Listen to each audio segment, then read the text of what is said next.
Hello everybody, welcome back. Today as well we have got you another video. In this video I'll show you how you can cancel payment method on Peacock. But before that, please do make sure to like our video, subscribe our channel, and yes, without any further delay, let's get into it. For that, all you gotta do is first of all access your particular settings of yours. For Android users, you can simply access your particular Play Store. Now go ahead, tap on this Apple ID of yours, and now go ahead, tap on the subscriptions. So if you have taken any active subscriptions on your device, you will find them listed right over there. You can also choose to simply tap on that particular subscription, and right below you will find this option of cancel subscription.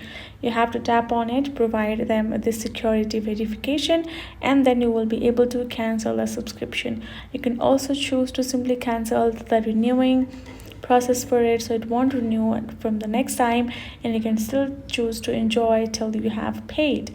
And that will be same for the Android users as well. All you gotta do is simply access your Play Store, and then you will tap on your account on top right, and then you will go to subscriptions and cancel it accordingly.